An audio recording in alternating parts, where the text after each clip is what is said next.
barriga tava cheia de líquido.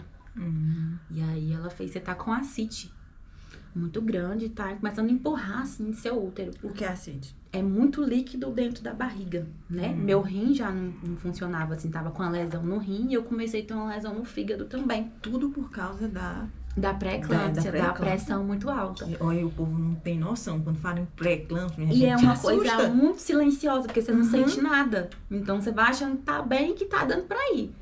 E aí ela falou assim, e aí ficou aquele silêncio na sala. Matias tava ainda recebendo oxigênio no cérebro, tava movimentando, só que meu corpo tava dando esses sinais assim, né? E aí ficou aquele silêncio e eu pensando assim, eu falei, não, mas se Matias tá bem, vamos pra mais um dia. Eu queria chegar nas 34 semanas. E aí, meu povo? Tá normal. Pai, Senhor, Deus. E a gente ainda aceita. Ela disse que quando aceitou, Senhor, por que eu aceitei? Se eu não sei nem gravar essa coisa. Ela faz, bora, a gente vai embora. Bora. Aí, como é que começa um programa? A gente tem que dizer, como é o nome desse programa? Brinha Queixo com Sabrina Fontinelli. Aí, antes eu vou apresentar já a minha convidada, mas tu espera, porque eu tenho que dizer pra ti, em nome do Senhor Jesus Cristo, te inscreve nesse canal. Minha gente, a quantidade de visualizações já tá dando 170 mil visualizações de todos os vídeos. Enquanto a quantidade de seguidores são pequenas. Por quê? Porque não se inscrevem. Então me ajuda, deixa eu te usar. Se inscreve, compartilha com alguém que Deus trouxe a memória assim no decorrer do vídeo. Curte, dê um like, me ajuda, meu povo. Segundamente, esta é quem? Valquíria. Valquíria o quê, Valquíria? Serafim, fé. Serafim. De Moura, que eu casei. Rapaz, deixa uma lapa de nome. Pois aí, trouxe Valquíria. Quem é Valquíria na minha vida? Gente, eu casei há 13 anos atrás. Aí Deus me mandou pra uma cidade chamada Bom Jesus, que é a terra de quem? De Whindersson Nunes. Conhecemos o Whindersson Nunes? Com certeza, já viu ele passando na rua. Eu estudei com ele, menina. Meu valor. Whindersson Nunes, se esse vídeo chegar a tu, Valquíria tá aqui. Venceu na vida, tá nas Brasília. Aí, tá no YouTube também. Há 3 anos atrás eu casei, Deus me mandou. Eu não conhecia Bom Jesus. Eu casei, fui pra lua de mel, voltei direto para uma casa que eu não sabia que tinha. Meu marido comprou uma casa e me levou pra Bom Jesus. E aí o Whindersson, andando na academia, topava com o Whindersson. No começo dos vídeos dele, a gente andava na rua e meu marido dizia assim, minha filha, aquele menino do vídeo. É mesmo? É, da história da minha voto reprovado. Minha voto reprovado. Então todo mundo sabe quem é o Whindersson na cidade. Ele ainda vai lá, a vida dele é por lá ainda. E aí Valquíria morava nessa cidade. Era uma menina. Era. Há 3 anos atrás, tinha quantos anos? Eu tenho 31 agora. Tu ainda tava no ensino? Médio, tava. Uma criança. E eu já adulta, casada. Nada, nunca teve juízo. E aí trouxe Valquíria. Pois bem, trouxe Valquíria. Tu nasceu... Não, tu não é de Bom Jesus, não. Não. Tu é de onde? Eu nasci na Paraíba, sertão da Paraíba. Sertão da Paraíba. Minha mãe é paraibana, então eu nasci no sertão da Paraíba. E fui pro Piauí pequenininha. E aí sempre morei ali na região de Bom Jesus, Corrente. Tu é a mais velha? Não, eu sou a do meio. Tem o Williams, que é mais velho. Sim. E tem a Rapinha de Tacho. Eu pensava que era tu. A mãe dela teve a Valéria. Já depois dos 40, não Minha foi? mãe era ligada quando teve minha irmã. Ai, meu pai. Vamos trazer Germânia aqui. Minha mãe era ligada quando teve minha irmã. Então eu tinha 15 anos quando minha irmã nasceu. E eu lembro... Minha mãe já tinha 8 anos de laqueadura. Eu já. lembro da... 8 anos de laqueadura, gente, Já. não enlouqueçam. Gente, isso aí, a estimativa de ser grande demais. Não, porque Jesus, quando ele quer, ele diz, vai nascer. Vamos ligar esse negócio. E aí, Germânia me dizia, Sabrina, eu morria de vergonha de estar grávida. Eu morria de vergonha de estar nos lugares. Eu tinha vergonha. Uma veia, tu já imaginou uma veia grávida? Eu digo, mulher, não. E eu já tinha 15 anos. E quando Valéria nasceu, o pessoal dizia que ela era minha filha. Achava que ela era minha filha, né? Porque minha mãe já tava de idade, e eu mocinha. O pessoal que não conhecia achava. Ela ligou de novo. Ligou de ela novo. ligou de novo. Ela ligou, teve Valéria e fez a laqueadura de novo. Sim. Aí tu nasceu lá. Como é o nome da cidade? Itaporanga, sertão da Paraíba. Aí nasceu Aí nasci lá. em Itaporanga e... Qual idade que tu foi pra lá? Pequenininha, acho que eu não tinha ano ainda não. Ah. Tava fazendo um aninho, fui pro Piauí. E aí me criei lá até Mas não foi Bom Jesus. Não, aí eu morei em várias cidades, né? Morei em Corrente, fui pra Bom Jesus. Meus pais moraram um tempo antes, mas acho que não me tinham ainda, em outra cidade. Mas fiquei ali na região. Mas foi criada em Bom Jesus. Fui criada em Bom Jesus. Aí cheguei em Bom Jesus, tava lá, Valquíria, uma menina, eu recém-casada, na igreja, a gente se misturou muito, a família dela com a minha, os pais dela são amigos do coração, gente. Ele diz assim, não são normais. Eles dois não são normais, juntando comigo e meu marido, aí dá 4 normais. E a gente se ama muito. E aí, eu vim pra Brasília tem 2 anos. Quando eu cheguei aqui, eu não sei quem foi que me mandou a mensagem, eu acho que foi o William, o irmão dela, pra dizer que ele tava aqui. Eu digo, gente, não, e Valquíria também tá. Eu digo, não acredito não. Aí a gente marcou, aqui. Se encontrou. Justamente a mãe dela e os pais, né, estavam aqui em Brasília. E aí, pronto. Desde então, estamos assim. Aí eu digo, Valquíria, tu vai gravar comigo. Tu não tem opção. Vamos, pronta. Sim, aí mas tu não estudou o teu ensino médio todo em Bom Jesus? Estudei ensino médio todo em Bom Jesus. Eu saí de Bom Jesus pra fazer cursinho. Aonde? Aí eu fui pra João Pessoa. Morei 1 ano lá, fiz cursinho. Aí passei no vestibular e fui morar na Bahia. Santo Antônio de Jesus, na Bahia. Medicina. Fui fazer medicina lá em Santo Antônio de Jesus, na Bahia. Na Universidade Federal do Recôncavo da Bahia. E aí, quando eu terminei a faculdade, foi que eu vim pra aqui, pra Brasília. Mas tu casou... Casei lá. Casei na Bahia. Onde terminou a faculdade? Foi. No ano, eu noivei durante a pandemia, porque teve a pandemia, tudo parou. E aí, eu noivei. E eu casei 8 meses antes de terminar o curso. Porque eu vinha de mudança e aí eu queria comemorar com os meus amigos de lá também, né? E aí eu falei, vou fazer a festa de casamento aqui, porque os meus amigos todos aqui, fiz a faculdade toda lá, já tinha muita gente conhecida lá. Eu falei, não, vou casar aqui, fazer a festa de casamento aqui. E aí, porque depois eu vou pra Brasília, e aí em Brasília eu não vou conhecer ninguém. Vou casar, que eu levo mesmo meu marido. Como que eu vou casar lá? Aí, fazer a festa lá. Eu falei, não, vou fazer a festa de casamento aqui na Bahia. Aí, casamos na Bahia. Esperei a formatura, a festa de formatura. E aí, a festa foi num dia.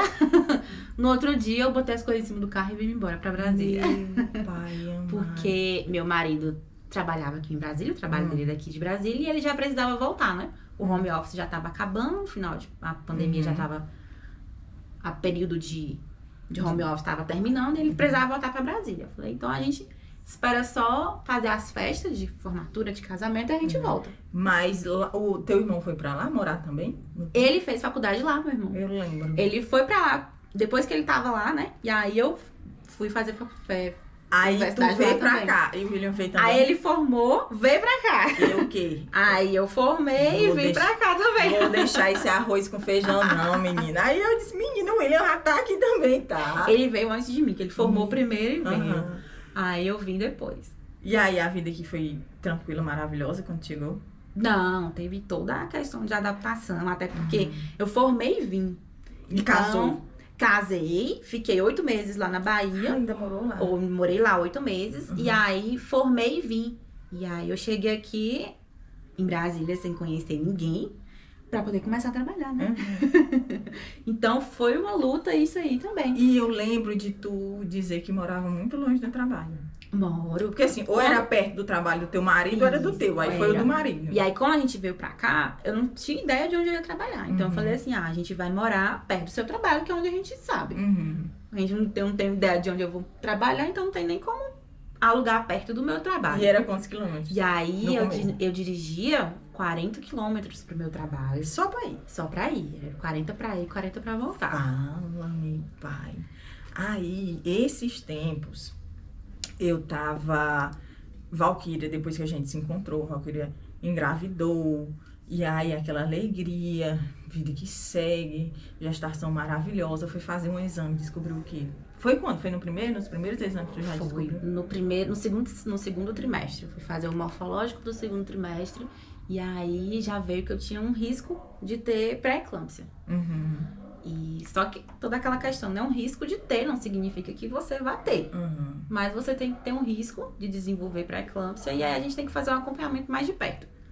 Então, Mas isso é algo natural do teu corpo? Por exemplo, se tu engravidasse em outro tempo, tu ia ter isso? Se tu engravidar novamente, é capaz de ter isso? não tem como afirmar. Não, a gente não tem como ter a certeza, né? A partir de agora, se eu tiver outra gestação, ela se torna gestação de alto risco, porque eu tive pré-eclâmpsia e todo as complicações, mas assim, quando a gente faz o morfológico do primeiro trimestre, tem um exame que faz um rastreio pra saber se você pode ter pré-eclâmpsia ou não. Eu fiz esse exame e no meu rastreio não veio nada. Tava tudo bem. Então, segue pré-natal normal. Só que quando eu fui fazer o do segundo trimestre, já tava lá uma pequena alteração. E aí já acendeu o alerta de que eu podia ter a pré-eclâmpsia. Então, assim, eu não tinha histórico familiar, ninguém na minha família tinha. Eu não tinha uma predisposição a nada, eu não era hipertensa antes. Até hoje a gente para, assim, pra pensar de onde veio e a gente não consegue explicar, né? O que é que aconteceu pra acontecer? O porquê que aconteceu. Foi uma gravidez planejada. Então, assim, eu fiz os exames antes de engravidar, fiz todos os exames, atividade física, fiz a suplementação, meu marido fez também. Então, assim, foi uma gravidez planejada. A gente se preparou pra engravidar. Aí Jesus disse assim, calma aí, mulher, tua vida está muito tranquila. Ele falou assim, ó, você tem tudo muito planejado, entendeu? Então, tipo assim, eu tinha planejado que com 30 anos eu ia parar, ia fazer os exames, e aí tinha tudo assim, né?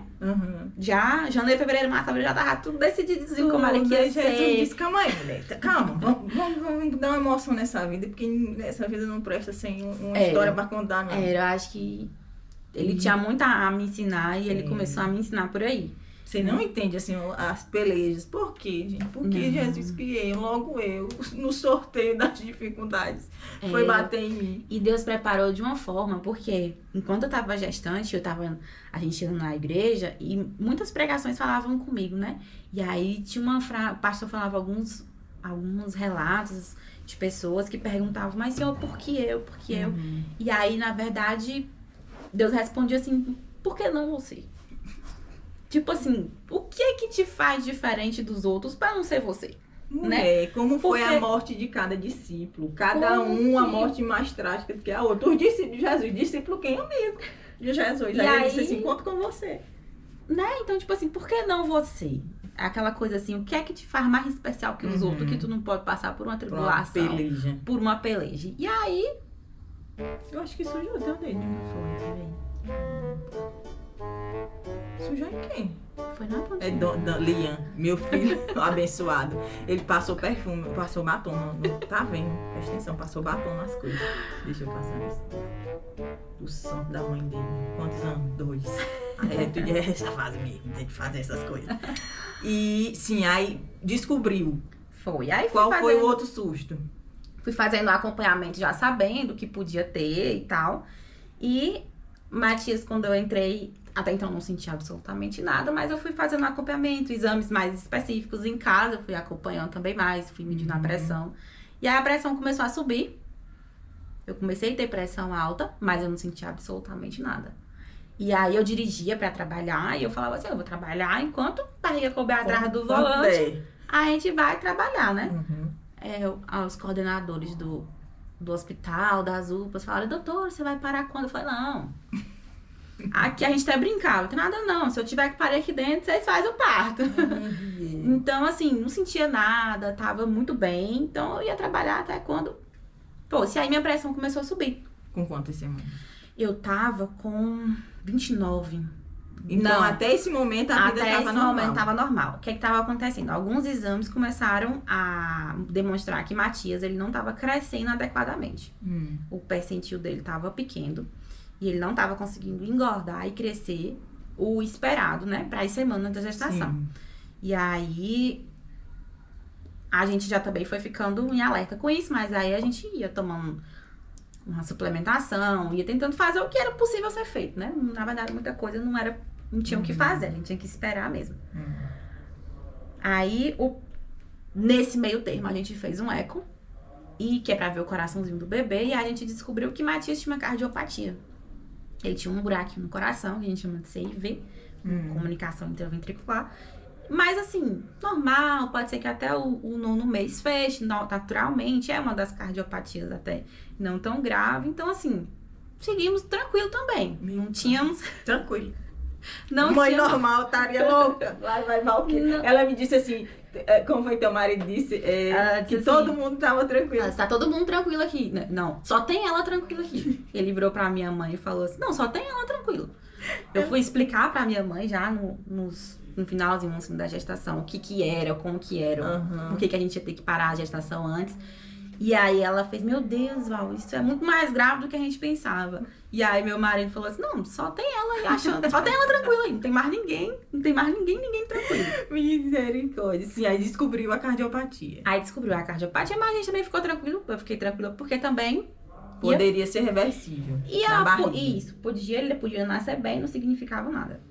O percentil dele continuou caindo, ele foi a criança, esse é do pó. Ele foi a criança que começou a não ganhar o peso adequado. Mas isso aí é por causa que provavelmente eu já tava com a pressão aumentando.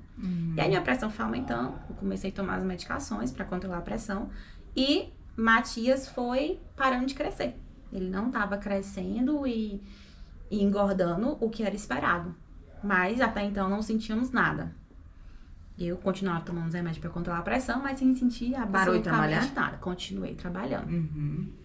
E aí o pezinho dele começou a cair mais ainda. Tipo, ó, ele já tá num percentil de tá ficando mais grave.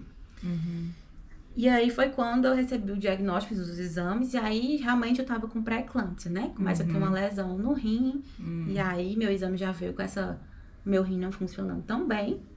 E aí, ó, eu já tenho um diagnóstico de pré-eclâmpsia, minhas medicações, já tava tomando agora 2 medicações para controlar a pressão. Tomava de 6 horas a medicação para tentar controlar a pressão.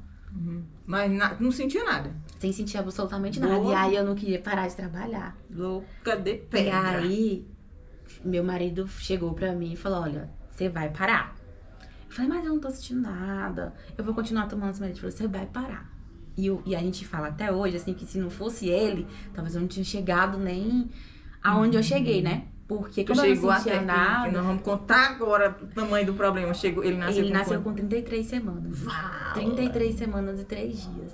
E aí, eu não teria chegado nem lá, porque eu não sentia nada e eu continuava vivendo a vida normal. E aí ele falou: não, você vai parar, porque você precisa se cuidar. E a médica pediu pra eu fazer mais atividade física, 3 vezes por semana, ajustar a alimentação, diminuir o estresse, diminuir as... A pessoa que tava num plantão. Pra diminuir... Uma UPA. Pra diminuir o estresse, pra ver se controlava a pressão naturalmente. E aí, não sentia nada, mas aí parei de trabalhar por causa disso. Já tava tomando uma quantidade muito alta já da medicação. Matias já tava uma restrição muito grave já. E aí, até então, a gente sabia pré-eclâmpsia, você vai interromper com 37 semanas. Então, minha gestação não ia chegar às 39, 40, ou esperar a Matias nascer. Deu 37 semanas, a gente vai fazer o parto. Aí, tudo bem. A gente tava tranquilo, minha mãe veio pra cá, a gente começou a arrumar as coisas do bebê, porque ele ia nascer com 37 semanas. E aí, foi quando, nasce uma semana antes de eu sentir mal, eu fiz um exame, que já fazia semanalmente, toda semana eu tinha que fazer a ultrassom com Doppler. E aí eu fiz o exame e aí veio que Matias tinha chegado na restrição máxima, que Matias tinha chegado na restrição máxima e que também... E aí naquele dia eu já saí do consultório já sabendo que Matias ia ficar ia precisar ir pra UTI. Pelo grau de restrição dele, eu falei: Matias, mesmo que a gente chegue às 37 semanas, Matias vai precisar ir pra UTI. Mas assim, bateu um desespero. Em algum momento, assim. Nesse dia.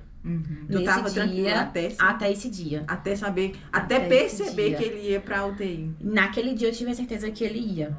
Eu falei: Matias vai pra UTI. Porque ele tá num percentil muito baixo, ele vai precisar ficar pra ganhar peso, ele vai nascer muito pequenininho. E ele vai precisar ir pra UTI. Então... Naquele dia me bateu o desespero. Eu fui pra casa, eu chorei no consultório. E aí eu fui pra casa, tentei dormir. E aí acordei 3, 4 horas da manhã chorando.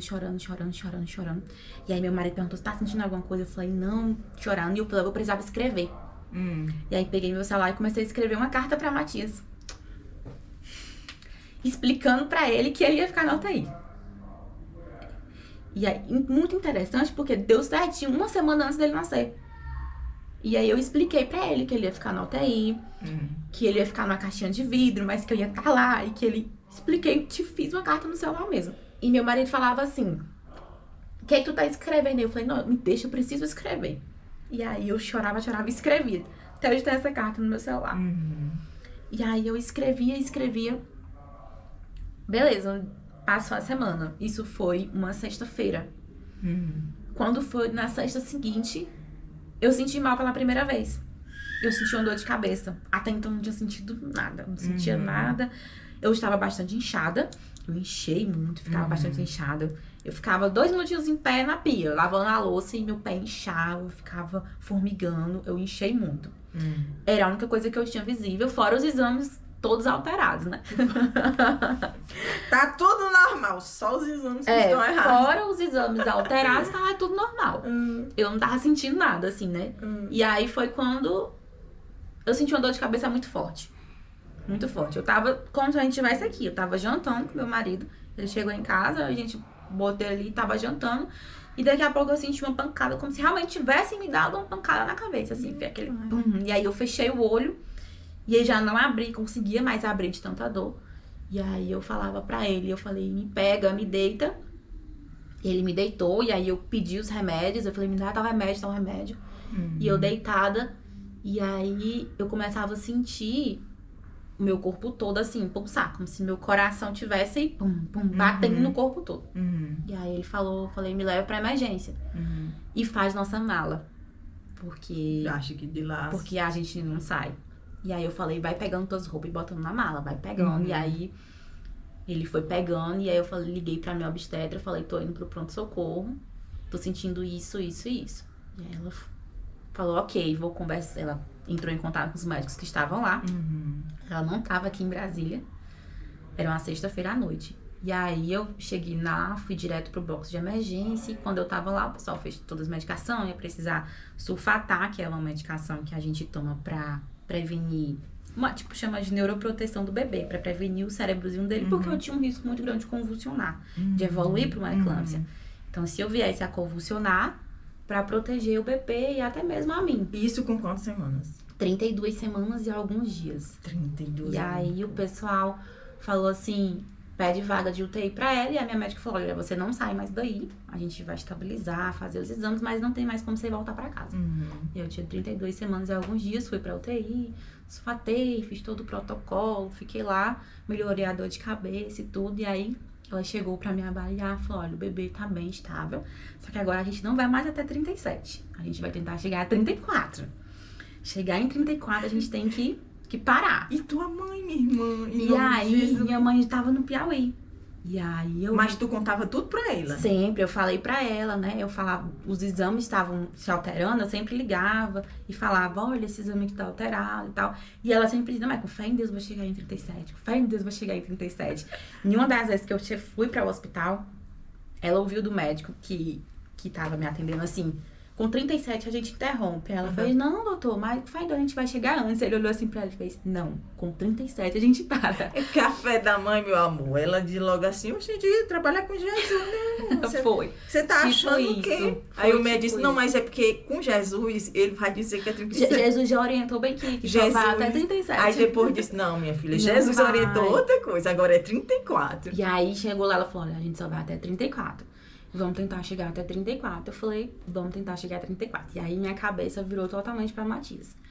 Que eu queria saber, né? Todos os dias agora a gente fazia exame. Antes, todos os dias de manhãzinha eu coletava o sangue, fazia ultrassom.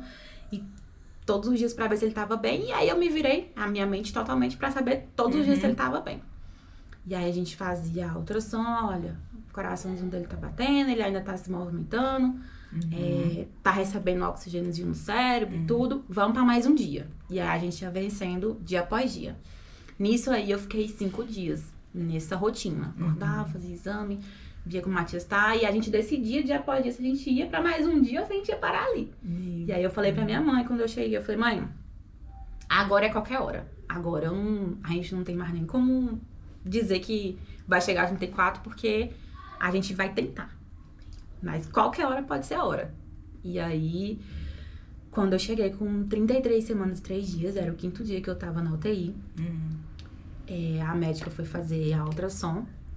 E aí ela fez, tem seu útero tem uma aderência, tem alguma coisa no seu útero? Eu falei, não, meu útero não tem nada, não. E aí, quando ela olhou a minha barriga, ela percebeu que minha barriga tava cheia de líquido. E aí, ela fez, você tá com ascite muito grande, tá começando a empurrar, assim, seu útero. O que é ascite? É muito líquido dentro da barriga, né? Meu rim já não funcionava, assim, tava com a lesão no rim e eu comecei a ter uma lesão no fígado também. Tudo por causa da pré-eclâmpsia, da pressão muito alta. Olha, o povo não tem noção quando fala em pré-eclâmpsia. E é uma coisa muito silenciosa, porque você não sente nada. Então você vai achando que tá bem, que tá dando pra ir. E aí ela falou assim, e aí ficou aquele silêncio na sala. Matias tava ainda recebendo oxigênio no cérebro, tava movimentando, só que meu corpo tava dando esses sinais assim, né? E aí ficou aquele silêncio e eu pensando assim, eu falei, não, mas se Matias tá bem, vamos pra mais um dia. Eu queria chegar nas 34 semanas. E aí, Deus usou, aí meu marido tava na sala e falou, doutora, se tiver que parar hoje, a gente tá preparado. E aí ela ficou pensando, ela falou, não, então, vamos agendar pra hoje, 7 horas da noite? Qual que é agora? O que tu tá? Pode ser, já passou no 2, pode ser o blush. E aí ela falou assim, vamos agendar então pra 7 horas da noite? Isso era 6 horas da manhã. Isso era 7 horas da manhã. Porque ela sempre chegava lá de manhãzinha cedo, fazia a minha ultrassom pra ver como que Matias tava, saber se a gente ia passar mais um dia. E aí eu falei, deixa pra 7 horas da noite, eu venho, faço sua cesárea e tal. Venho o quê? Tu já tava em casa? Eu tava internada. Ela ia todos os dias no hospital me ver. E aí ela falou, olha, eu volto 7 horas da noite pra fazer tua cesárea. Falei, não, tudo bem. Me conscientizei, aceitei que eu ia parir naquele dia. E aí o senhor me deu a paz ali e seguimos. E aí acho que ela saiu e foi ver meus exames de sangue. E aí ela me liga, ela falou, olha, não vai ser 7 horas, vai ser 3 da tarde. Falei, tá bom, você tomou café? Eu falei, vou tomar ainda. Ela toma só o café e fica em jejum. 3 da tarde eu venho fazer teu parto. Tá bom. Chegou meu café, eu tava começando a tomar café, o telefone toca. Aí ela fez, toma o café. Eu fiz, vou começar agora. Ela, para, porque eu tô voltando agora pra fazer teu parto. Que horas? 10 horas da manhã. E eu falei, eu olhei assim pra minha mãe e falei, mas o que aconteceu? Estou bem. E aí eu falei assim, o que aconteceu? E aí eu vi depois uma mensagem, ele perguntando, doutora, mas tem alguma coisa? O que aconteceu? E aí depois, a gente ficou sabendo, né? Depois eu fui ver os meus exames de sangue. E ela depois também deu um depoimento dela no Instagram dela, que ela falou assim, que eu tive um aperto muito grande no meu coração. Sim. Aí já foi, não foi os exames, foi Jesus. E aí ela fez, eu tive um aperto muito grande no meu coração e eu voltei. Eu tava dentro do carro, saindo do hospital. E aí eu tive um aperto muito grande no coração, eu falei, eu vou voltar. E ela voltou e pediu a sala pras 10 horas da manhã. Depois que eu peguei os meus exames de sangue, que eu olhei, né, que os exames saíam por esse... Eu só consegui ver no dia seguinte, pós-parto, eu tava iniciando uma síndrome HELP. Que é uma gravidade da pré-eclâmpsia. Então, alguns dados meus laboratoriais estavam começando a mudar e de forma muito drástica. Então, eu estava iniciando uma síndrome HELP também. E aí, por causa disso, e também porque ela disse, ela não quis mais, nem que fosse 3 horas da tarde. Qual a consequência da síndrome HELP? A síndrome HELP, ela tem um risco de mortalidade muito grande para a mãe. Porque dá uma lesão muito grande nos órgãos da mãe, na parte da coagulação da mãe. Então, é um risco muito grande para a mãe. E nesse período todo, eu não tinha preocupação comigo. A minha preocupação era se Matias estava bem. Então, eu não... Por mais que eu tivesse o conhecimento, eu não tinha fixado na minha cabeça que algo ruim poderia acontecer comigo. E é tanto que eu negligenciei muitos sinais. Tipo, as 2 noites anteriores, eu tinha muita falta de ar para dormir. Minha barriga cresceu muito e eu achando que tava da gestação, aí do menino. Não, Jesus. Você não dá uma paz que excede todo esse entendimento. É isso. E aí eu não percebi que eu tava enchendo de líquido dentro de mim. Esse líquido tava indo pros meus pulmões. E eu tava fazendo uma outra consequência, que era um edema pulmonar. Tinha líquido no meu pulmão. E eu não conseguia mais respirar direito à noite. Minha saturação chegava a cair. E eu achava que era o monitor. Ou então o sensor do meu dedo que tava caindo. Mas eu não associava que eu estava piorando. Mentalmente eu sempre acordava preocupada. Eu tinha preocupação de saber se Matias tava mexendo, né? Mas eu fiquei tão inchada que eu não conseguia fechar a mão. Minha mão ficava assim, retinha, eu não conseguia fechar porque era uma bola. De tão inchada, de tanto líquido. Nisso tua mãe chegou? E aí nisso, minha mãe tava se preparando pra vir. Até então, porque eu não tava sentindo nada. Ela ligava pra mim, eu falava, não, eu tô bem, a gente vai chegar até 34 semanas. Gente. E aí, no dia do parto, eu liguei pra ela. Eu falei, olha, vai ser hoje. E ela tava na estrada, vindo. E ela fez, mas minha filha... E eu liguei, vai ser às 7 horas. Depois eu liguei, não, vai ser hoje, 3 horas. Não, vai ser agora, tchau. E aí, fui pro centro cirúrgico. A agonia foi muito grande, que eu lembro. Que eu tava, assim, sentada com a bandeja do café. E aí, ela me ligou. Ela falou, não toma café, que eu tô voltando agora. E eu vou fazer seu parto. Aí eu falei, tá bom. E aí, empurrei a bandeja do café. E foi o tempo de entrar 4 enfermeiras. E elas começaram a pegar, pega isso, pega aquilo. Porque eu tinha que sulfatar de novo antes do parto. Que era essa medicação pra evitar que evoluísse pra eclâmpsia. E pra fazer a proteção do bebê. E eu falei assim, tem como eu tomar um banho? Eu queria tomar um banho pra ir pra sala de parto. Ela, não dá tempo. Não. Eu falei, não tem pra eu tomar banho pra eu ir? Ela disse, não dá tempo, e pegue. Elas me sondaram, me passa acesso, passa isso. Eu falava, poxa, eu não troquei de roupa. Elas tiraram a roupa, elas mesmas me vestiram. Sabe, centro cirúrgico agora. E eu, tranquila, porque eu não tava tendo noção da minha gravidade. Na minha cabeça, era tipo assim... Gente, é médico, Matias tá mexendo. Mas a minha preocupação era assim, Matias tá mexendo, Matias tá bem, ele vai ficar bem. Mas eu estava a obstetra, quando ela fez meu parto, ela olhou no dia seguinte, ela falou, você não aguentava mais um dia. Eita, Deus. Bebê tava, apesar dele não estar mais crescendo, mais engordando, os órgãos dele funcionando, mas você não aguentava mais um dia. E eu tinha uma frase na minha cabeça que era assim, cada dia que Matias ficar na minha barriga, é uma semana a menos na UTI que ele fica. Então eu queria um dia a mais, eu queria um dia a mais, eu queria um dia a mais. E aí, nisso, eu fui esquecendo do que eu tava sentindo. E tava sempre buscando um dia a mais. Mas meu marido, que tava de fora, né? Ele tava ali, não, mas eu tenho um menino, mas eu tenho uma esposa também. Sim. E aí foi que ele disse, doutora, se tiver que parar, a gente vai parar agora. Tipo assim, ela não Tu vai acha que decidir. tudo começou a partir dessa frase dele? Foi.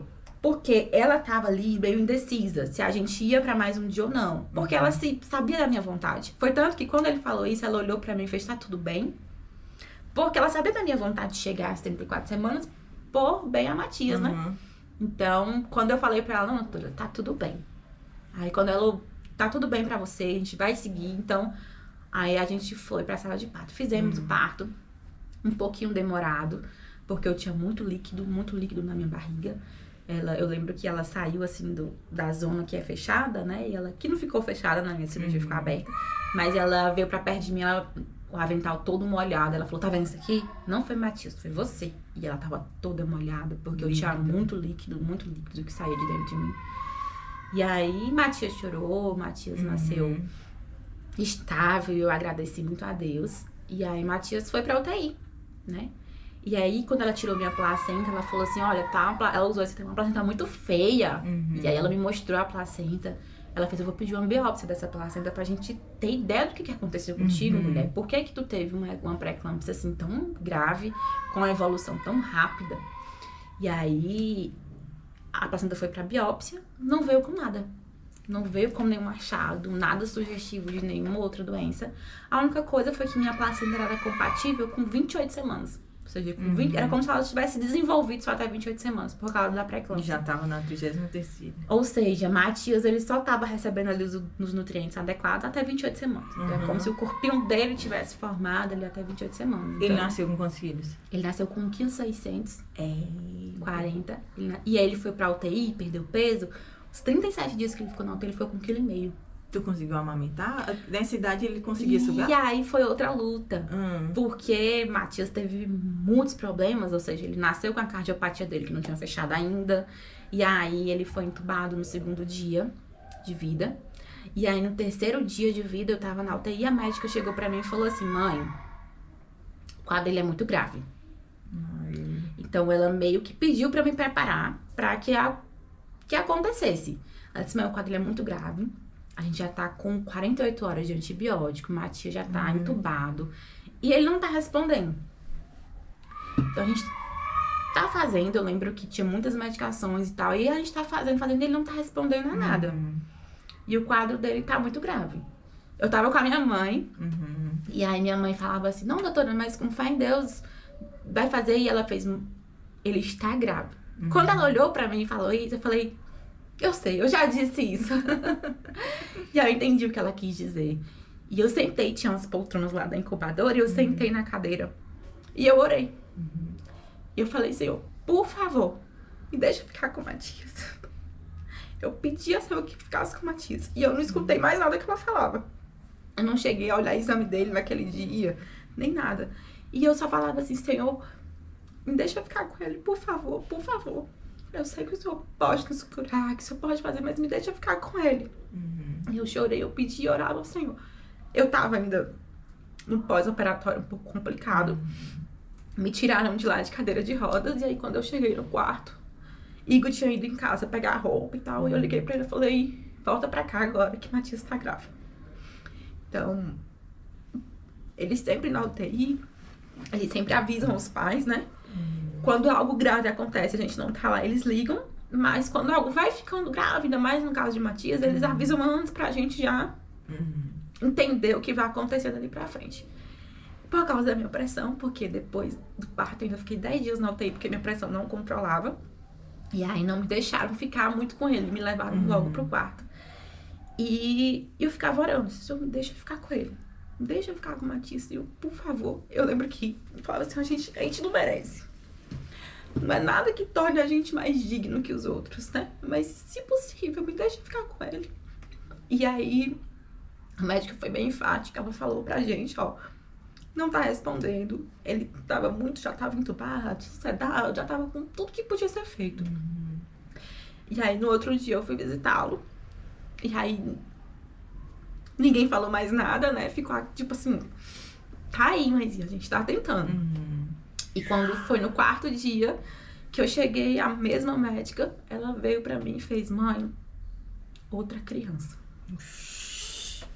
Outra criança. Jesus. Outra foi lá criança. E a gente tá pensando em entubar ele essa semana. Meu pai.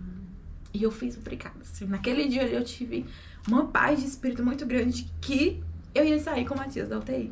Porque era uma resposta de oração. Eu falei: não, o Senhor me concedeu o Matias e a oportunidade de ficar com ele. Então, naquele dia eu entendi que eu ia ficar com ele. Por mais que demorasse, por mais que o tratamento, que tudo fosse Tal muito... do processo. O processo foi tudo muito longo. E ela falou: mãe, outra criança. E aí, Matias passou 37 dias na UTI e ele foi desenvolvendo muitas complicações por causa do coração. Depois ele desenvolveu complicações gastrointestinais. Eu brinco hoje. Falei: Matias, tu teve de tudo que tu queria ter. Porque até na semana de tu ter alta, tu achou uma conjuntivite dentro da UTI. Pai. Então, assim, ele teve muitas complicações. Então, foram dias, assim, 37 dias Da hora do parto até a hora dele sair. Porque, realmente, até 37 a hora dias. dele sair, foram 37 dias. E os 37 dentro de uma UTI. E tu tava lá também, os 37 dias? Fiquei 10 dias depois do parto. E Ainda voltou fiquei pra 10 casa, dias. seu neném. E aí, 10 dias depois, me deram uma alta. Você acredita que eu fiquei lá e que eu piorei? Meu quadro clínico piorou muito. Minha barriga não desinchava. Isso em casa? No hospital, após o parto. Minha barriga não desinchava, minha pressão não baixava. E aí a minha obstetra falou: olha, na obstetrícia não tem mais nada que eu possa fazer. Eu preciso que você vá pra UTI, ser tratada com um cardiologista, com outros médicos, porque eu não tô entendendo. Meu fígado piorava, não melhorava. E aí eu chegar a voltar pra UTI pra poder ser tratada, pra poder receber alta. E só recebi alta. Eu recebi alta pra casa tomando 5 remédios pra pressão. pra controlar minha pressão, porque minha pressão não controlava. E aí eu fui pra casa tomando 5 antipertensivos, recebi alta 10 dias depois do parto. E aí fui pra casa chorando horrores. Sim, saindo, assim, Porque a gente sai de lá, assim, a criança é um sentimento, assim, de abandono tão grande. Porque depois que você tem um menino, minha filha, ele passa pelo menos 2 anos debaixo da asa. Aí com E 10 aí dias dá você um sai sem a sentimento de criança. abandono muito grande, muito grande. E eu chorava porque eu não queria ir. E meu marido muito grato, muito feliz a Deus, porque eu estava saindo, né? Então, assim, a gente nem essa noção que eu tinha, que, tipo, eu poderia nem ter saído. E ele muito grato a Deus, porque eu tava saindo, tava indo pra casa, estava bem. E eu chorando, porque eu não... Enfim, Matias tava ficando e eu triste, porque Matias tava ficando. E aí, enfrentamos a luta dos 37 dias, com muitas complicações. Na UTI a gente fala que é um dia de cada vez e que todo dia a gente recebe notícias boas, notícias ruins, e a gente vai vivendo um dia por vez. A gente conhece histórias chocantes. Pior que é isso, você tá lá, sempre tem alguém melhor e sempre tem alguém pior. Sempre. E aí a gente compartilha, assim, de histórias que você fica, assim, vendo, assim, a mão de Deus purinha. Todo dia. Eu sempre falava pra ele, eu falei, não tem um lugar, assim, de milagre maior do que esse aqui. Você vê esses pinguinhos de gente passando por tudo que eles passam, né? Sobrevivendo. E sobrevivendo. E a gente se deparava com cada história, assim. E a gente compartilhava também nossa dor e tal. Assim, existe realmente um diferencial em você ser uma mãe de UTI. Porque eu falo hoje para outras mães que são mães de UTI, eu falei, olha, eu aprendi a viver o extraordinário no ordinário. Porque você imagina ter um bebê e você imagina pegar ele no colo. E eu não peguei. Não podia nem tirar ele da incubadora. Não podia. No período de gravidade dele, não podia. Porque sempre depois de um período eu consegui pegar. Às vezes colocam a criança aqui e envolve. Mas aí, como ele tinha muito tubo, ele tinha muita sonda, Matias teve muitos problemas de usar aparelhos específicos que, se eu mexesse muito, causava dor nele. Sim. Então, às vezes a gente evitava pegá-lo por causa disso. Então, assim, coisas pequenas, como pegar, dar o banho, dar o peito, a gente não faz nada disso. E ele tava mamando leite? E aí eu ordenhava o leite e a gente dava na seringa, na sonda, né? Até porque ele teve problemas gastrointestinais, ele chegou a ponto de precisar fazer uma cirurgia no intestino, enfim. E aí ele passou um tempo sem receber o leite. Mas eu ordenhava o leite e dava na seringa, na boca pra ele. Tu ia todos os dias? Eu ia todos os dias. Eu chegava às Passava 7 da manhã lá? e saía às 10 da noite. Isso operada. Todos os dias, durante 37 dias. Desde, assim, eu só não fui no dia que ele nasceu, porque eu estava tomando uma medicação, eu estava sulfatando, e eu precisava voltar pra UTI. E eu pedi a moça, eu falava, moça, tem como ir com isso aqui? Ela falou assim, não pode, você tem que terminar essa medicação pra você sair daqui. Então, só no primeiro dia que eu não fui, mas todos os outros dias a gente ia. E quando ele nasceu, tu conseguiu ver ele? Ela te mostrou? Sim, a pediatra pegou, colocou ele no meu rosto, eu vi, consegui beijar, conversar com ele, depois disso ele foi pra incubadora, foi pra UTI e eu fui pra outra. E aí só no dia seguinte, 24 horas depois, que eu consegui vê-lo lá na UTI. E aí, glória a Deus, Matias evoluiu, tirou toda a questão respiratória dele por causa do coraçãozinho, teve que entrar com muita medicação. E aí conseguimos tirar o respiratório dele e vamos tentar dar o peito pra ele. E aí eu orava, eu falava, Senhor, eu já pedi tanta coisa. O Senhor já fez tanta coisa. Nunca te pedi nada, Senhor. Eu estava assim, Senhor, vou incomodar de novo. Mas eu já pedi tanta coisa. Me deixa amamentar Matias. E assim, quem é mãe de UTI sabe que isso às vezes é uma coisa muito difícil. Né? Tanto porque eles são prematuros, como pela a demora deles irem ao peito, pelas dificuldades que pode existir. A força de sucção que ele amamentar uma criança que já tem Nossa, já é uma dificuldade. Imagine eles que têm vários fragilidade, problemas. E aí eu falava assim, eu já pedi tanta coisa, tá até feio, eu vim pedir isso aqui, essa besteirinha, mas me deixa amamentar Matias. Eu sempre quis amamentar Matias. E aí, quando eu fui a primeira vez pra colocar ele no peito, toda a equipe me conscientizando, mãe, olha, pode ser que ele não mame, pode ser que ele não pegue. Então, assim, tem que amenizar as expectativas da mãe, né? E de forma sobrenatural e divina, Matias pegou no peito Mulher, tu tá de Plena. brincadeira. As enfermeiras olhavam pra mim e falavam, tem muito tempo que a gente não vê um bebezinho tão pequenininho desse, sugar dessa forma. Aí Jesus disse, mulher, porque eu tô trabalhando aí, minha irmã. E aí eu falei assim, meu Deus, obrigada. Porque parecia uma besteira, parecia um pinguinho de coisa. E o Senhor foi lá e realizou, né? Eu falava assim, ó... Meu Deus, tá vendo que não ia dar certo esse negócio com maquiagem? maquiagem, uma história. Isso é ele, viu? Vocês estão ouvindo essa história bem? O menino tá bem ali embaixo, que Jesus fez. E aí eu falei, Senhor, me deixa amamentar, e foi uma bênção. E aí, a partir de então, a partir de então eu consegui. Matias mamava muito bem. Ele não podia ficar muito tempo no peito por causa do problema do estômago dele.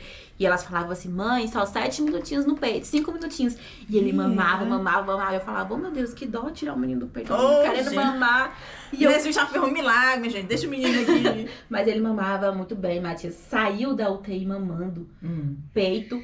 O que foi uma vitória muito grande pra gente. A equipe toda ficou assim, porque ele era muito pequenininho e ele tinha uma dificuldade muito grande de ganhar peso por causa de todo o problema que ele tinha. Então, assim, Matias saiu, fomos pra casa. Matias tinha 2 quilos. 2 quilos. Meu marido olha assim e fala, a gente olha as fotos e diz, meu Deus, o povo deixou a gente levar esse menino pra casa. O povo deixou a gente levar esse menino pra casa. Era um pinguinho de gente. Era muito pequenininho. Ele tinha 2 quilos. Muito pequeno. Muito, muito pequenininho. E aí, então, o Senhor só foi fazendo milagres na nossa vida. Desde que saímos de lá. Matias tinha essa cardiopatia. E aí, a gente foi pro cardiologista e foi acompanhado e tal. E o cardiologista, olha, ele não tá tendo mais nenhuma repercussão hemodinâmica. Vamos segurar a cirurgia. Até o 3º mês, a gente ainda poderia fazer uma cirurgia no coraçãozinho dele. Pra fechar o buraquinho do coração. Ele falou assim, no 3º mês a gente avaliou e, glória a Deus, não precisou. E quando a gente... Mas só que ela também não fechava, né? Um buraquinho, mas ele não fechava. Chama de sopro? Causa um sopro. Causa um tipo de sopro no bebê. É tanto que ele tem um sopro bem grande. E aí, com 6 meses, a gente fazendo um acompanhamento mensal com o Matias no cardiologista. Com 6 meses a gente vai repetir os exames. Ele fala, tá começando a fechar. De forma natural. Então, assim, mas assim, em casa tu teve algum cuidado extra? Ele era melindroso ou era normal? Ele tomava muita medicação. Muita. A gente chegou a dar 8 medicações por dia pra Matias. Ele saiu de lá tomando muita medicação. Ele tomava medicação pro coração, ele tomava medicação pro refluxo, ele tomava medicação pro intestino. Ele tomava muita medicação. E até os 6 meses ele tomou essa medicação pro coração. E aí, quando chegou nos 6 meses, no 6º mês, o médico falou, ó, não existe mais cirurgia. Ele não precisou fazer cirurgia. Não precisa e nem vai mais precisar. E a gente vai parar as medicações. Então, com 6 meses, a gente parou as medicações de Matias. Hoje, Matias não toma mais medicação. E tem um desenvolvimento, um crescimento. Coisa mais linda. Não, se tu vê o trenzinho, ele sentadinho, todo vestido. Hoje foi o dia mais frio de Brasília desse ano. De noite, da madrugada, eu acho que chegou a 16. A mínima era 16 hoje. Quando eu acordei, já tava 17. Eu digo, meu Deus do céu, a pessoa sai da sua terra, da sua parentela, pra ir gravar no dia mais frio do ano com um bebê. Aí chegou o trenzinho todo vestidinho de frio, com blusinha de manga, com cor mais linda da vida. Valquíria, que história. Não tem nada. Hoje, graças a Deus, a gente faz o acompanhamento do prematuro, que ele ainda precisa, né? Algumas coisas do prematuro, mas pra honra e glória do nome do Senhor. Não tem complicação nenhuma. Ele tem um crescimento e um desenvolvimento normal. Jesus. Mediante tudo que passamos. Aí você olha assim, meu irmão, não tem... Assim, porque Deus pode dizer não pra gente. Deus pode dizer... E eu tinha isso em mente o tempo todo. Por isso que eu falo assim, que antes eu me preparava nas pregações que eu ouvia, e algo ficava no meu coração, tipo, por que não você? Então, assim, Senhor, pode ser comigo. O Senhor pode me levar, Matias, de mim, né? Então, assim, eu nasci num lar cristão, então, assim, eu cresci ouvindo sobre fé, sobre dependência de Deus, né? E a gente, na teoria, é muito bonito. E aí, quando Deus chama a gente pra viver isso, é muito mais difícil. Então, assim, o sentimento que eu tinha é que, Senhor, a tua vontade vai ser feita. E ela, às vezes, dói, né? A gente vive nessa terra pra honra e glória do nome do Senhor. Do Senhor. Então, assim, se a vida de Matias tivesse que ser pra honra e glória do nome do Senhor, ela iria sair pra honra e glória do nome do Senhor. Então, assim, eu tinha isso em mente. Então, eu sempre ficava com isso. Por isso que quando o Matias ficou no quarto dia, eu senti uma paz, que eu falei, o Senhor deixou eu ficar. Pronto, O Senhor deixou eu ficar. Agora o Senhor deixou, Agora o Senhor deixou. Então, assim, passava na minha mente que, tipo assim, pode ser pra honra e glória no nome do Senhor, e o Senhor pode levar Matias, e a obra dele foi feita durante esse período. Porque Então, muda algo no marido, muda algo em ti. Com certeza. Nada fica igual depois de um milagre. O milagre de Deus, Muda. Deus tendo levado ou Deus tendo deixado, muda algo. Muda a perspectiva que a gente tem da vida, do que a gente vive nessa terra, né? Que a gente acha Do que a gente dá valor. justa. Nossa, a gente desenvolve um sentimento de gratidão, justamente disso, né? Do extraordinário ali no ordinário. Eu lembro do que dia a tu dia. postou uma coisa, um dia falando sobre o TI no Instagram, que das dificuldades da mãe, né? Porque a peleja de uma pessoa pra acordar de madrugada, porque assim, gente, no começo tudo é lindo, tá ali aquele bebezinho, aquela criatura linda, você pega e dá de mamar, mas assim, com o tempo é desgastante. Sim. A maternidade, ela é desgastante, mas ao ponto de você dizer assim, Senhor, tem misericórdia. Mas, gente, Deus fez tudo preparadinho. Você passa 9 meses se preparando, porque assim, nos últimos meses você já não dorme direito com aquela barriga daquele tamanho. Já é Deus lhe preparando para passar as madrugadas acordando, dando de mamar. E toda a dificuldade da maternidade, ela causa o impacto da gente perceber que a gente tá na dependência de Deus. Porque assim, hoje você dormiu bem, amanhã você não dorme bem, e aí é grata pelo aquele trenzinho, tá bem aqui na nossa frente. O post que eu fiz tinha uma frase mais ou menos assim, a mamãe de UTI daria tudo pra viver o seu cansaço de hoje. É exatamente isso. Porque eu lembro. eu vinha pra casa sem Matias. E eu ficava chorando a noite toda porque ele não tava em casa. E, meu Deus, como é que ele tá? Como é que ele tá se sentindo? E assim, e às vezes a gente não dá valor, não estou aqui romantizando o cansaço de uma mãe, que ele Cada dor existe, é uma dor. mas você aprende a ter gratidão. Então, eu tava amanhecendo nesse dia, Matias deu muito trabalho pra dormir.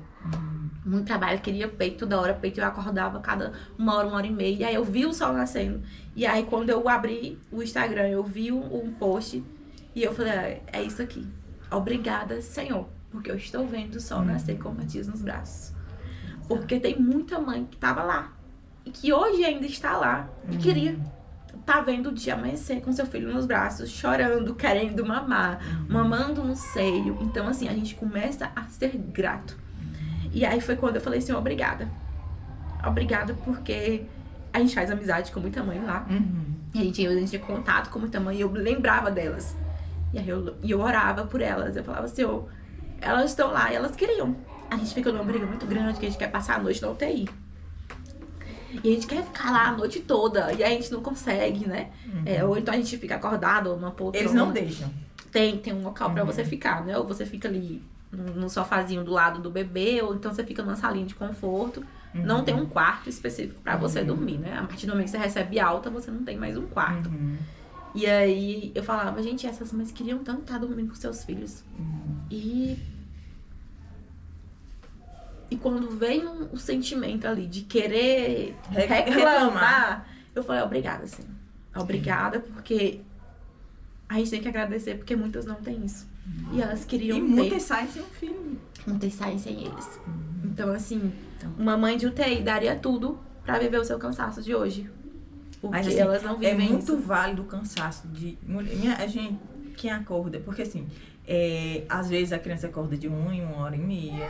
Tem criança que realmente não dorme de madrugada. Eu tenho uma amiga que a filha dela já tá com 2 anos e a menina ainda não dorme de madrugada.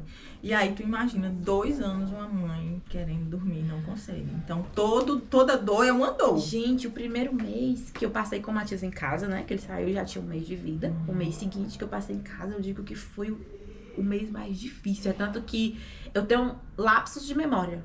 Eu acho que eu vivi um estresse tão grande que eu não tenho uma memória completa do primeiro mês de Matias em casa. De tanto estressante que ia, porque eu não dormia por todas as questões de saúde de Matias. Então, tipo, Matias vomitava. Então, o Matias estava no berço, a gente tinha medo dele vomitar e dele sufocar. Eu acordava, tinha toda uma rotina enorme de Matias. Esse horário é medicação disso, medicação daquilo. Aí tem que dar esse remédio. Aí, nesse intervalo, tem que levar o menino no cardiologista, tem que fazer fisioterapia. Então, assim, era um dia agitado e uma noite acordado. Então, eu vivi isso, assim, durante um mês. O primeiro mês dele, que o corpo chegou a uma exaustão muito grande. Eu falava, meu Deus do céu, eu não dormia. Sabe quando você fecha o olho, mas seu cérebro não desliga? E aí, a gente ainda tinha Matias no quarto, no bebê, naquele beijo acoplado. Então, assim, ele fazia... E eu olhava, eu dizia, meu Deus... O que tá acontecendo? A gente vivia em alerta o tempo todo, por causa de tudo que ele já tinha. E aí, realmente, é uma exaustão que chega ao limite. Chega, muitas vezes, o corpo... Tinha vezes que eu falava, meu Deus, meu corpo vai parar. Porque ele não tá dormindo e meu cérebro não tá desligando. É tanto que hoje, se eu não tenho fotos de Matias no primeiro mês em casa, tem coisas que eu não consigo lembrar. Do estresse que foi tão grande que é como se tivesse apagado a minha mente. Ai, mas aqui, o que estamos dizendo? A criança está aqui, a coisa mais linda, para a glória do Senhor. E está aqui uma mãe contando que o milagre pode acontecer e que o milagre pode não acontecer, mas que você tem a sua dependência em Deus. Porque assim, Deus está à disposição. Deus não está ocupado em momento algum para a gente pedir mais alguma coisa, mas também Ele só vai dar se for segundo a vontade dEle. Sim. Para a glória dele. E ele sabe, gente. Deus sabe o futuro. Então, às vezes, Deus quer lhe ensinar alguma coisa. Passa por um processo desse. Às vezes, você não tem seu filho na mão. Mas Deus não deixou de ser bom. Não. Em tudo ele ensina. Tudo Né? Eu ensina. aprendi a perguntar o não por quê. Falava, seu pra quê? Então, porque Tem que ter sempre... um sentido. Sempre que tinha alguma coisa, tipo, a gente vencia uma coisa, apareceu outra. E apareceu outra, falava, seu pra quê? O que eu preciso aprender agora? O que o senhor tem a ensinar agora? Não é o porquê, porque eu não sou diferente de ninguém que passa por isso. Mas é o pra quê. Então, e o Senhor respondeu todas as vezes que eu perguntei o pra quê. Ele dizia, isso bem aqui, tu, melhor isso bem aqui. Vou só te dizer. E aí, quando a gente acha que já tá tudo bem, o Senhor diz, ei, isso bem aqui. Chapuluma. Isso aqui tem que ajeitar também. E aí a gente aprende. É realmente uma experiência que a gente vive com Deus. Transformadora. Que a gente tem que mudar algo em nós também. Aperfeiçoar cada dia. E o Senhor nos Porque muda. o quê? Deus é pai. Sim. Deus, ele não passa a mão na nossa cabeça. E Deus, às vezes, ele faz assim, que você fica se perguntando, Senhor, será que o Senhor é Deus a ponto de me amar, fazendo um negócio desse comigo? E Deus é o Deus a ponto de lhe amar por qualquer peleja que você esteja passando. Justamente pelo amor dele, é que a gente passa isso, para que a gente chegue, se aperfeiçoe a ponto de chegar no céu e ele dizer, vinde, aproveita comigo esse lugar aqui. E muita coisa que eu vivi hoje, eu entendo o porquê. Eu consegui ver a maternidade hoje de uma forma diferente, né? A rotina que mudou, a vida que mudou, a forma que a maternidade é. Talvez se eu tivesse tido Matias ido pra casa, eu teria sofrido um pouquinho mais. Sofrido de formas diferentes, mas teria sofrido. Por uma visão, uma mentalidade de maternidade que eu tinha. E que o Senhor usou até pra transformar isso. Glória a Deus. Pois aí eu quero o quê? Te dizer, crente, me ajuda. Se inscreve de novo. Tô dizendo, se inscreve nesse canal. Dá um like, compartilha. E, gente, aqui no canal tem histórias de todo jeito. Ela falou de síndrome HELP. O primeiro vídeo de Patrícia, vou deixar aqui. Patrícia falou sobre isso. Patrícia era uma mãe improvável de ter outros filhos e Patrícia teve. Patrícia não levou o filho dela para casa. Ela conta que ela saiu, passou o filho, foi para UTI e a criança faleceu. E depois Deus deu a promessa dela ter um filho. Porque assim, outra gestação depois de uma HELP é praticamente impossível. Pra quê? A mãe morre. Não é que a criança vai morrer, a mãe morre. Mas Deus deu outro filho pra ela. E a criança saiu, foi pra UTI, foi. Porque é um processo tudo isso. Mas ela teve outra filha. Ela teve o primeiro, não teve problema. A segunda chegou a ponto disso, de HELP e de falecer. E ela tem uma filha para a glória de Deus. Então, não sabemos o final da história. Nós sabemos que Deus sabe fazer tudo. E Ele continua amando quando Ele faz o que você quer e quando Ele não faz. Então obrigada, Valquíria. Deus abençoe. Amém, que essa amém. criança seja um servo de Deus para toda a vida. E Jesus usa essa criança para contar essa história também lá na frente. Fé em Deus. Cheio, meu povo!